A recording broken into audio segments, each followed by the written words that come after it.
বৃহস্পতিবারে একটা দিন নিরামিষ খেতে আমাদের খুবই ভালো লাগে। আমরা তো এমনি নিরামিষ খাই একাদশীর দিন, আগের দিন বা পরের দিন, এভাবে আমাদের নিরামিষ খাওয়া হয়।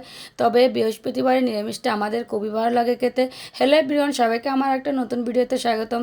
যে যেখান থেকে দেখছেন আমার ভিডিও, নিশ্চয়ই সবাই ভালো আছেন। আমি আবারও নিয়ে এসেছি আমার নিত্যদিনের ভিডিও নিয়ে। প্রতিদিন তো সব কিছু ভিডিও নিতে পারি না, রান্নার ভিডিওটা নিতে পারি। যেদিন সব ভিডিও নিতে পারি সেটা আপনাদের সাথে আমি শেয়ার করি। আজকে হচ্ছে পূজাটা দিয়ে নিয়েছি বৃহস্পতিবারে, তারপর হচ্ছে রান্না করতে চলে এসেছি। ভাতটা আমার হয়ে গেছে, এবার হচ্ছে আমি ডালটা বসিয়ে দিব। সব কিছু রেডি করে রেখেছি। আজকে রান্না করতে চেয়েছিলাম হচ্ছে মুগ ডাল, বড়া আর হচ্ছে কচু শাক। ছেলে তো খাবে না আলু ছাড়া, সেই জন্য আবার তার জন্য আলু সেদ্ধ করে ভাজা করতে হয়েছিল। প্রথম হচ্ছে মুগ ডালটা আমি একটু করে ভেজে নিয়েছি, তারপর একটু হলুদ লবণ দিয়েছি। হলুদ লবণ দিয়ে ভেজে তারপর হচ্ছে আমি জল দিয়ে দিব ভালো করে ভাজা হয়ে আসলে। অনেকে কিন্তু মুগ ডালটা আগে ভেজে ধুয়ে রান্না করেন। আমি হচ্ছে আগে ধুয়ে জল জড়িয়ে তারপর হচ্ছে একটু তেলের মধ্যে ভেজে হলুদ লবণ দিয়ে তারপর রান্না করি। তারপর হচ্ছে বড়াটা করে নিচ্ছি, একে একে সবগুলো বড়া আমি করে নিব। এই যে বড়া করার কথা ছিল ডাল আর হচ্ছে কচু শাক, ভাবলাম এটুকুই রান্না করি, আর কিছু রান্না করব না। ছেলের জন্য হচ্ছে আবার আলু সেদ্ধ বসিয়েছি, সে আবার আলু ভাজি খাবে। আমি সুবিধার জন্য ডালটা ওই চুলা নিয়ে গেছি, তারপর হচ্ছে বড়াটা এদিকে করে নিচ্ছি। বড়াটা আমার হয়ে গেছে। ওই তেলের মধ্যে হচ্ছে আমি কচু শাকটা বসিয়ে দিব, সেজন্য শুকনো মরিচ দিয়েছি।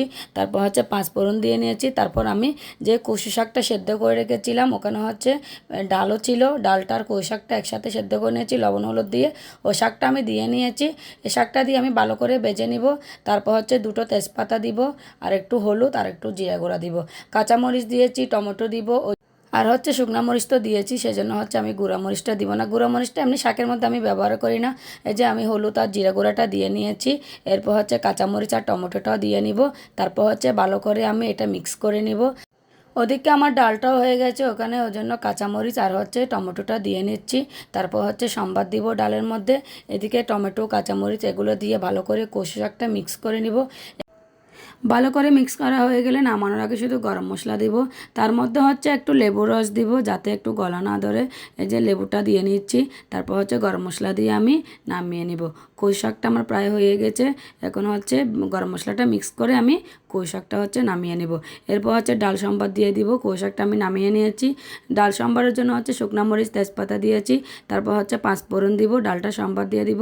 এর মধ্যে হচ্ছে আমি আলুটা একটু ভেজে নেব। আলু ভাজার মধ্যে আমি কিচ্ছু দিব না, শুধু আলু দিয়ে একটু হলুদ আর মরিচের গুঁড়ো আর একটু লবণ দিয়ে হালকা ভেজে নিব। ছেলের জন্য দুটো টমেটো দুটো কাঁচামরিচ ছিল, শেষে ওগুলোও দিয়ে নিয়েছি। তারপর হচ্ছে এক চামচের মতো লবণ, তারপর হচ্ছে সামান্য হলুদ গুঁড়ো আর একটু মরিচের গুঁড়া দিয়ে ভালো করে আমি আলুটাকে ভেজে নিব। এই যে ভেজে নিচ্ছি। ভাজা হয়ে আসলে তারপর আমি নামিয়ে নিব। তারপর সবার জন্য দুপুরে ভাত নিয়ে নিব, ওদের জন্য পাঠিয়ে দিয়েছি। আমরা হচ্ছে খেতে বসে পড়েছি। এই যে আলু ভাজা, কচু শাক, বড়া আর ডাল। পাশের দিকে হচ্ছে ভুট্টার তরকারি আর সবজি দিয়েছিল। খেতে কিন্তু খুবই দারুণ হয়েছে, সব তরকারি আজকে খুবই মজা লেগেছে। আজকের ভিডিওটা এ পর্যন্ত। যদি ভালো লেগে থাকে একটা লাইক কমেন্ট শেয়ার করে দিবেন বন্ধুরা। সবাইকে ধন্যবাদ। সবাই ভালো থাকবেন, সুস্থ থাকবেন। সবাইকে টাটা।